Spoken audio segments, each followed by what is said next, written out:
तो स्टूडेंट, आज के इस वीडियो में आपका बहुत बहुत स्वागत है। स्टूडेंट, क्लास 10th में सोशल साइंस में हिस्ट्री का पहला चैप्टर है यूरोप में राष्ट्रवाद का उदय। इस चैप्टर के बहुविकल्पी प्रश्नों को लेकर आज मैं हाजिर हूँ।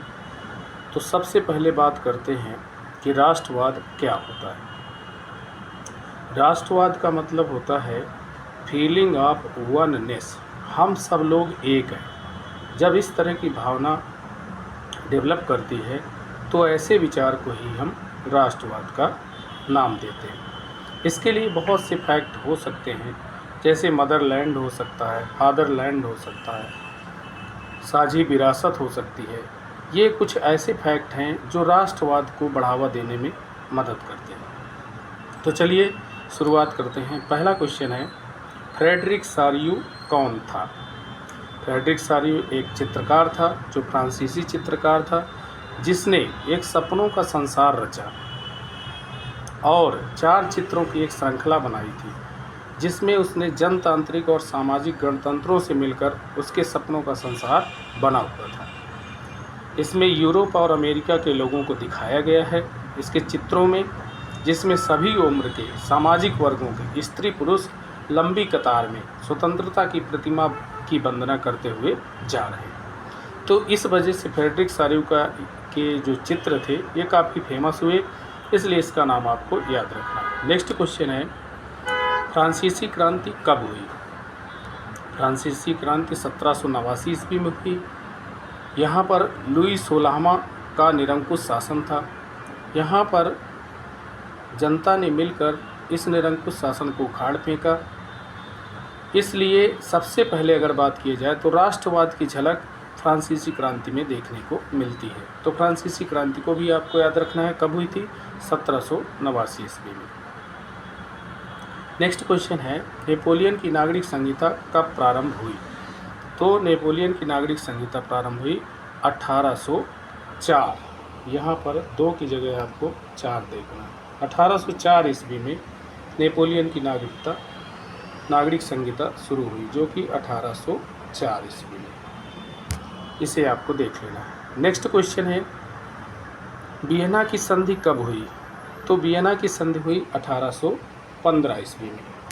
वियना की संधि में क्या हुआ था कि जो वहाँ पर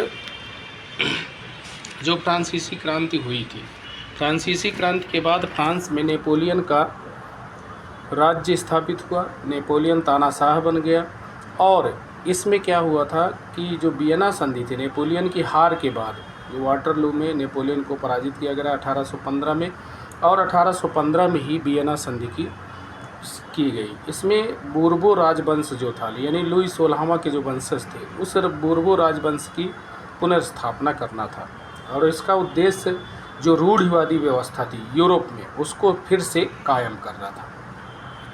अब इसमें क्या था कि जितने भी फ्रांस के इलाके नेपोलियन ने जीता था, उन सारे इलाकों को नेपोलियन की पराजय के बाद उसे सभी राज्यों को वापस कर दिया गया और फ्रांस के सीमा विस्तार पर भी रोक लगा दी गई।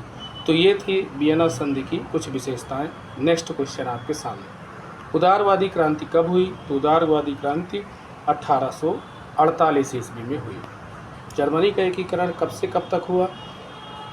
1866 से लेकर 1871 तक। जर्मनी के एकीकरण में आप देखेंगे कि जो वहाँ का बिस्मार्क, जर्मनी के एकीकरण में बिस्मार्क की बहुत ज़्यादा भूमिका रहती है और प्रसा के लीडरशिप में जर्मनी का एकीकरण किया जाता है। बिस्मार्क ने इसमें बहुत ज़्यादा, जिसका पूरा नाम ऑटो वन बिस्मार्क है, इसने राष्ट्र निर्माण में प्रमुख भूमिका अदा की थी।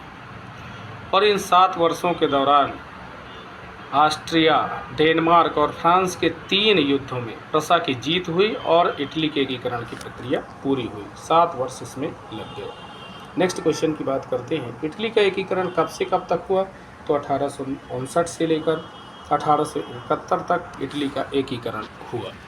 इटली के एकीकरण में मेजनी, काबूल और गैरीबाल्डी, इन 3 नेताओं को याद रखना है। तीनों नेताओं ने बहुत महत्वपूर्ण भूमिका अदा की थी, तो इन्हें भी आपको पढ़ना है। नेक्स्ट क्वेश्चन, फ्रेडरिक सारियू ने कितने चित्रों की एक श्रृंखला बनाई? तो ये 4 चित्र थे, इसके पहले भी मैंने आपको बताया। वियना कांग्रेस का आयोजन किसने किया?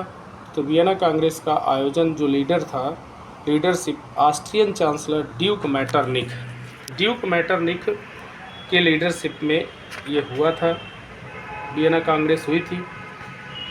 आगे नेक्स्ट क्वेश्चन, जियोसिपी मेंसिनी का जन्म कब और कहाँ हुआ? तो 1807 ईस्वी में हुआ, जिनेवा में हुआ था, जिसने इटली के एकीकरण में महत्वपूर्ण भूमिका अदा की थी। 1871 ईस्वी में किसे एकीकृत इटली का राजा घोषित किया गया था? तो ये थे इमैनुएल द्वितीय को। नेक्स्ट क्वेश्चन नंबर 12 है, जर्मनी के एकीकरण में किसने प्रमुख भूमिका निभाई?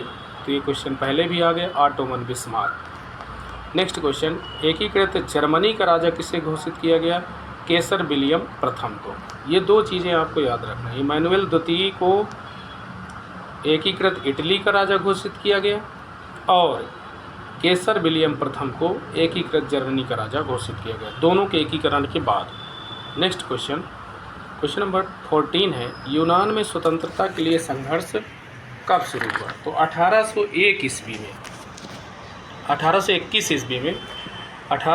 ईस्वी में यूनान में स्वतंत्रता के लिए संघर्ष शुरू हुआ।